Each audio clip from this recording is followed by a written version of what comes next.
Hello friends, we are discussing chapter 4 Post-Mauryan Trends in Indian Art and Architecture. This chapter I have divided into two parts. Let's start with the first part. During this time we can see the rise of many Brahmanical sects like Vaishnavas and Shaivas. Prominent examples of fine art sculpture. We can see them in Madhya Pradesh at Vidusha Barhat, Bihar, Bodh Gaya, and in Andhra Pradesh, Jaggayapeta, and in Uttar Pradesh, Mathura, Khandagiri, Udaygiri in Odisha, Baja near Pune, and Pavani near Nagpur, Maharashtra. Now let's see about Barhat.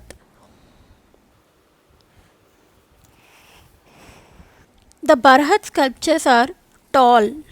They are tall like Yaksha and Yakshini. The images were stick to the picture plane. At Barahat we can see narrative panels which depicts the story.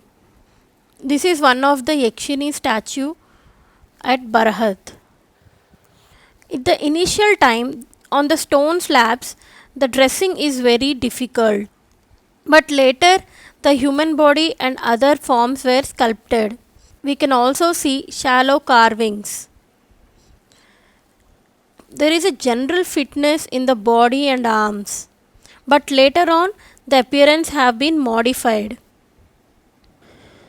The best examples are the Queen Maya Devi, who is the mother of Siddhartha Gautama's. Her dream is one of the example where she can see a descending elephant. Also we can see a Jataka story which is from Ruru Jataka about a Bodhisattva deer rescuing a man on his back. This picture is from Ruru Jataka and this is about Queen Maya Devi's dream which is at Barhat. The main characteristic in all the human images of this century is the knotted headgear. Let's talk about the Sanchi Stupa.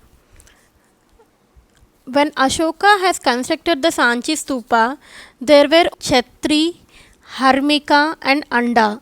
The next phase of sculpture development has started at Sanchi Stupa, Mathura and Vengi in Andhra Pradesh.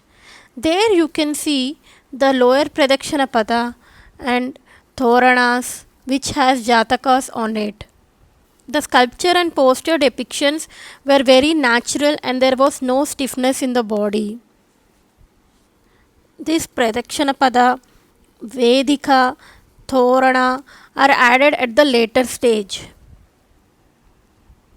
The symbols continue to be used representing the Buddha and the Manushi Buddha are the past Buddhas.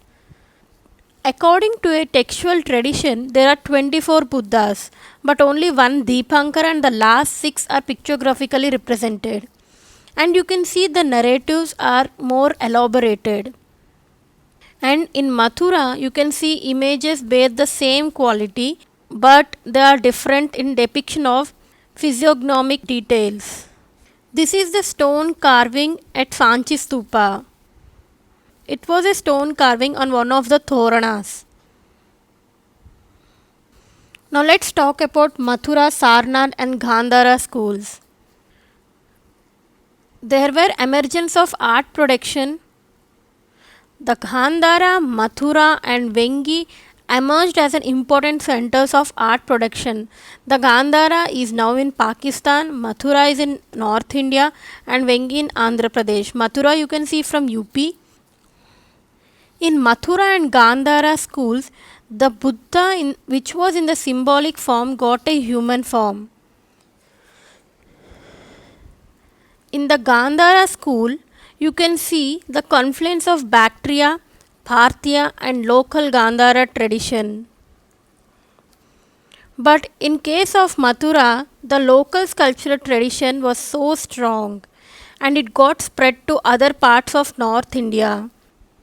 This is the stupa sculpture at Sangol, Punjab. The Buddha images at Mathura are in the same lines of earlier Yaksha images, but in Gandhara it has Hellenistic features.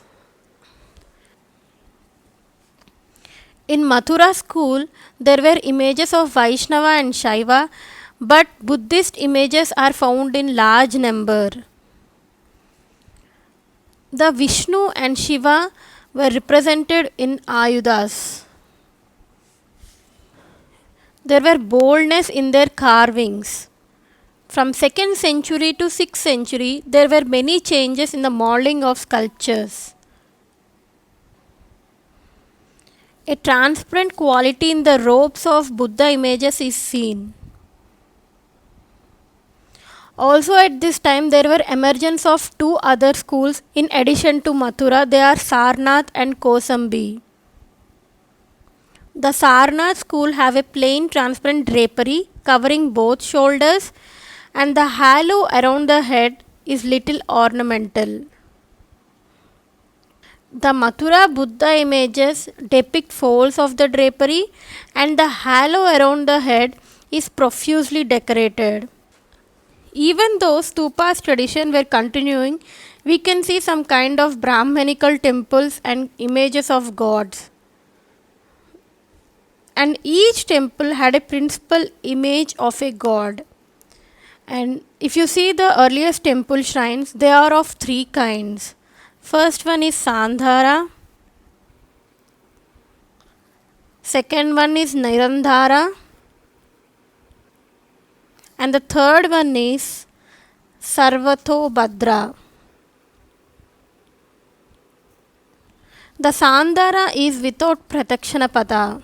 The Pratakshanapada is absent. And Nirandhara has the Pratakshanapada. And Sarvatobhadra can be accessed from all sides. The examples for this are Deoghar in Uttar Pradesh, Iran, Nachna Kuthara, Udaygiri near Vitusha, Madhya Pradesh. They were simple structures which has veranda, hall and a shrine at the rear. This is a Shiva temple at Nachna Kuthara, Madhya Pradesh. Let's see about Buddhist monuments of South India. In South India, the Vengi in Andhra Pradesh has many stupa sites like Jaggayapeta, Amaravati, Battiprolu, Nagarjunakonda and Goli. Amaravati has a Mahachaitya and many sculptures are found here. This Amaravati stupa also have Pratakshanapata and a Vedika just like Sanchi stupa. But the distinct feature is the domical stupa structure is covered with relief stupa sculptural slabs. Also the Toranas of Amaravati stupa disappeared after a period of time.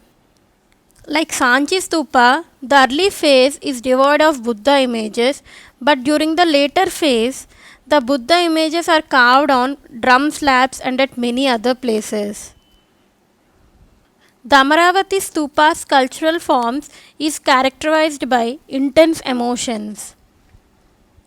The figures are slender, there was a movement, and there was a Trivanga posture. And the sculptural composition is more complex than that of Sanchi. The sculptural animation got reduced in the Nagarjunakonda and Goli. There were some independent Buddha images found at Amaravati, Nagarjunakonda and Guntapalli. The Guntapalli is a rock cut cave site near Eluru. The other important sites of rock cut stupas is Anakapalli near Vishakhapatnam, and in Karnataka you can see Sannathi, a largest stupa site excavated. Even though the stupa construction is continued, we can see viharas and chaityas at some places. Among the important structured viharas, we can see the Sanchi apsidal chaitya structure, that is temple 18. It's a simple shrine temple with front pillars and a hall at the back. Not only Buddha images are present, but also other Buddhist images like Bodhisattvas of Avalokteshwari, Padmapani, Vajrapani, Amitabha, Maitreyi Buddha were also sculpted. Because of the rise of Vajrayana Buddhism, the other Bodhisattva images were also added. So, this is the end of part 1. Thank you. Have a nice day.